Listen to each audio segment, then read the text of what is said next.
Good morning, dear children. Today we are going to discuss the textual exercise questions 1 to 10 from the chapter Electricity, page number 221. First question. A piece of wire of resistance R is cut into 5 equal parts. These parts are then connected in parallel. If the equivalent resistance of this combination is R dash, then the ratio R by R dash is. We have to choose the correct option. So children, this wire which is having a resistance R is cut into 5 equal parts. So each part will have a resistance of R by 5.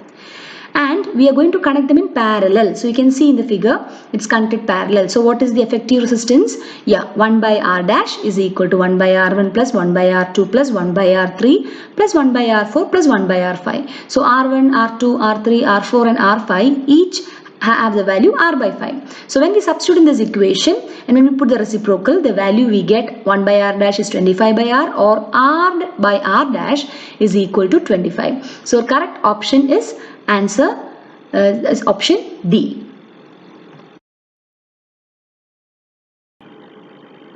The second question, which of the following terms does not represent electrical power in a circuit? You can see the options. Children, for power we studied the following equations, that is P is equal to I square R, P is equal to V into I, P is equal to V square by R. So which is the odd one? Yeah, the incorrect one, or here the answer is B.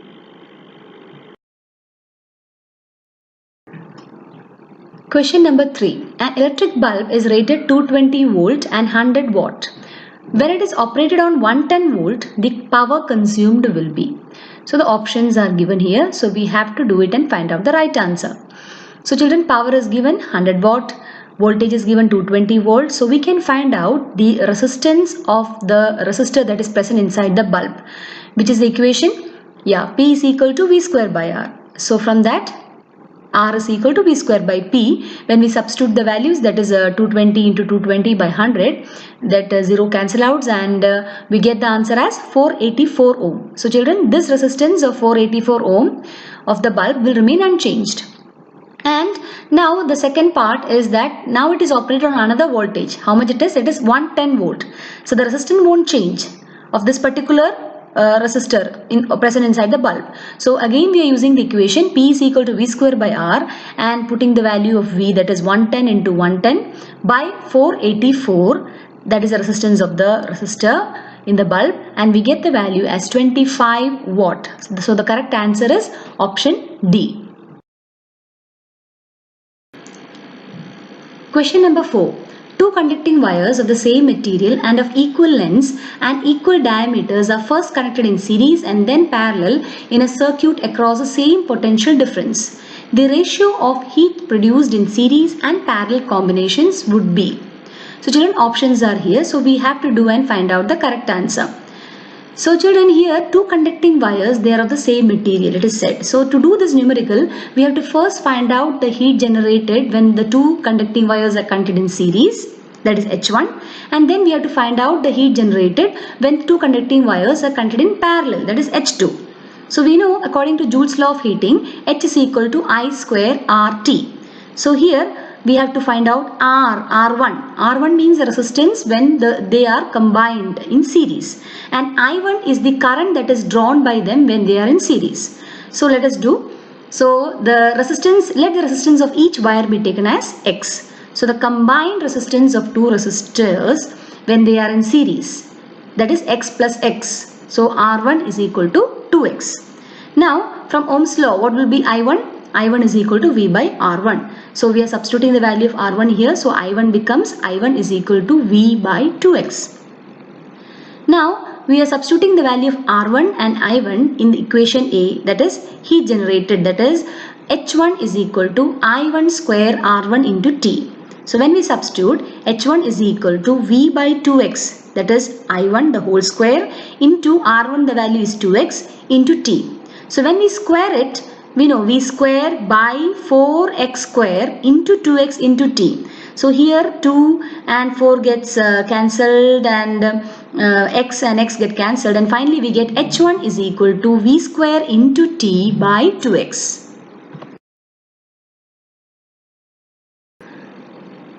Now let us find H2. So to find H2 we need R2 and I2. So when two resistors, each of resistance X is connected in parallel, the combined resistance R2 is equal to X by 2. So children, how did we get this X by 2? We know that 1 by R2 is equal to 1 by X plus 1 by X. So 1 by R2 is 2 by X, or R2 will be equal to X by 2. Now Ohm's law, I2 is equal to V by R2, that is V by X by 2. So when we take the reciprocal, it becomes V into 2 by X. Now we are substituting the values of R2 and I2 in H2. So children, what is H2? It is the heat generated when these two conducting wires are connected in parallel. So H2 is equal to I2 square R2 into T. So when we give the value, we get H2 is equal to V into 2 by X the whole square into X by 2 into T. So when we do the whole cancellation, our final equation becomes H2 is equal to V square into 2 into T by X.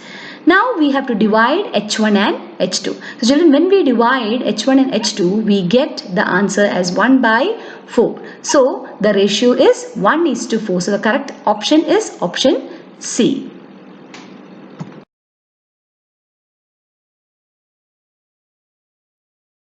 Now let us look into question number 5.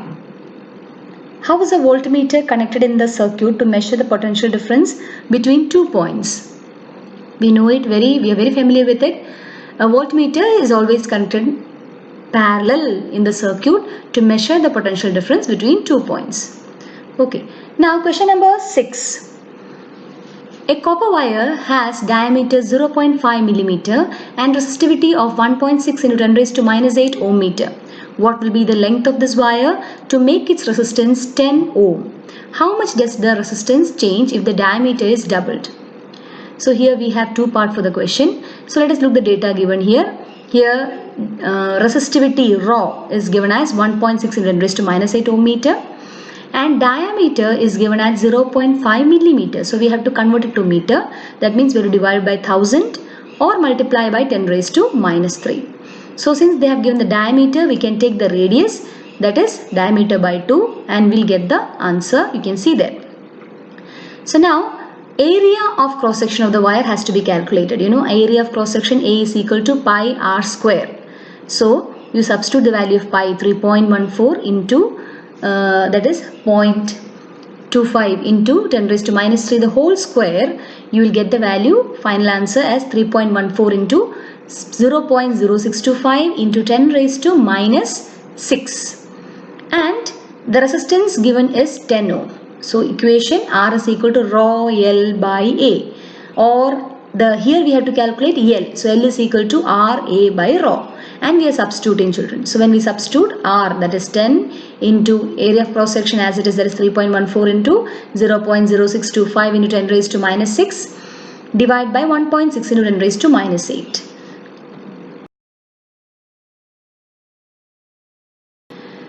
Okay children, let us continue. 10 into 3.14 into 0.0625 into 10 raised to minus 6, divide by 1.6 into 10 raised to minus 8. So this how will we simplify? So 10 into 3.14 we can make it, or we can write it as 314 into 10 raised to minus 2, because when we multiply by 100 and divide by 100 to avoid that decimals, 3.14 into 100 becomes 314, and that denominator 100, it comes as 10 raised to minus 2. The same can be done with 0.0625. It can be written as 625 into 10 raised to minus 4 into 10 raised to minus 6, divide by 16. 1.6 also can be written as 16 into 10 raised to minus 1 into 10 raised to minus 8.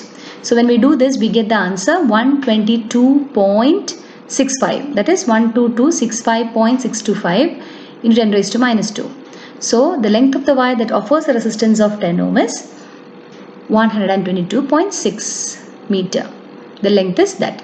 Now the B part of the question, the resistance of a wire, it is inversely proportional to the square of its diameter. We have already discussed, children, in the previous sessions. So when diameter is doubled, what happens to the resistance? It reduces by 1/4. Okay.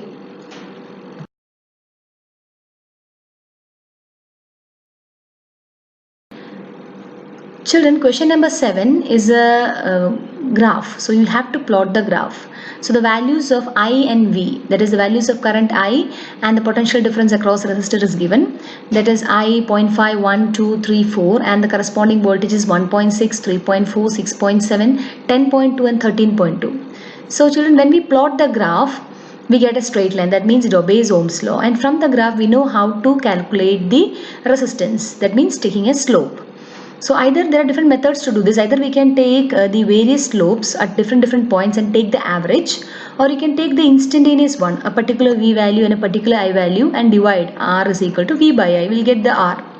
So here we are taking the slope for 2 points. Okay, you can see there that for two I values, that is 1 and 3, from point 1 and 3 from the x-axis where the current is taken, the points are meeting the graph, and the two V values, V1 and V2, you can see it is 10.2 and 3.4, and when we take the slope, that is 10.2 minus 3.4 by 3 minus 1, that is 6.8 by 2, the R, that is the slope or the resistance, you will get it as 3.4 ohm.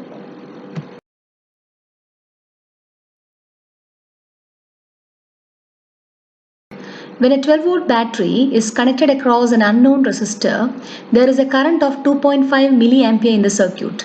Find the value of the resistance of the resistor. So children, here voltage is 12 volt, current is 2.5 milliampere. You have to convert it to ampere. How can you convert it? So that is 2.5 into 10 raised to minus 3 ampere, or 0.0025 ampere. So we have to calculate the resistance R.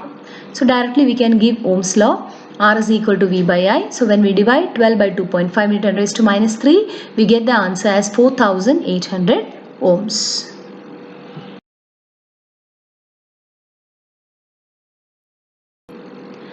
Question number 9. A battery of 9 volt is connected in series with resistors of 0.2 ohm, 0.3 ohm, 0.4 ohm, 0.5 ohm and 12 ohm respectively. How much current will flow through the 12 ohm resistor? So children, here since all the resistors are connected in series, and we know whenever resistors are connected in series, how is the current? The current is the same, that is flowing through all the resistors. So when we do such numericals, we have to take the effective resistance and then find out the total current. So effective resistance R is equal to adding all the individual resistances, and we get the value 13.4. And now using the Ohm's law, we are going to find out the value of current. I is equal to V by R. So 9 by 13.4, we'll get it as 0.67 amperes. So this will be the current that is flowing through all the resistors. Especially here it is asked in 12 ohm resistor also, the current that is flowing is 0.67 ampere. Question number 10. This is the last question of this module. How many 176 ohm resistors in parallel are required to carry 5 ampere on a 220 volt line? So children, understand this question very carefully. So here the total voltage is 220 volt, and we don't know how many resistors are needed to carry a total current of 5 ampere. So we know that the resistance of a single resistor is 176 ohm. So potential difference V is 220 volt, current I is 5 ampere, and the resistance of a single resistor is R is 176 ohm. So children, let us try to form an equation which will help us to do this numerical very easily. Okay, so since they are connected in parallel, we know if there are two resistors, what will be the effective resistance? 1 by Rp will be equal to 1 by R1 plus 1 by R2. So if there are n number of resistors, we can write that 1 by Rp is equal to 1 by R1 plus 1 by R2 plus 1 by R3 plus etc. 1 by R raised to n, or we can write 1 by Rp is equal to n into 1 by R. Or from that equation we can write Rp is equal to R by n, that is equation A. Okay, now the total voltage V, according to Ohm's law, V is equal to IR or IRP, where Rp represents the effective resistance when these resistors are connected in parallel.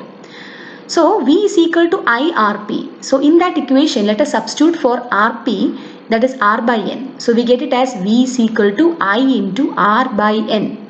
Or we can get an equation, N is equal to IR by V. So children, please by heart this equation. N is equal to I into R by V, where N is the number of resistors, I is the total current, R is the resistance of a single resistor, and V is the total voltage. So let us substitute, that is 5 into 176 divided by 220. We get the answer 4. So 4 resistors of 176 ohm each should be connected in parallel. Okay children, that's all for today. Thank you and stay safe.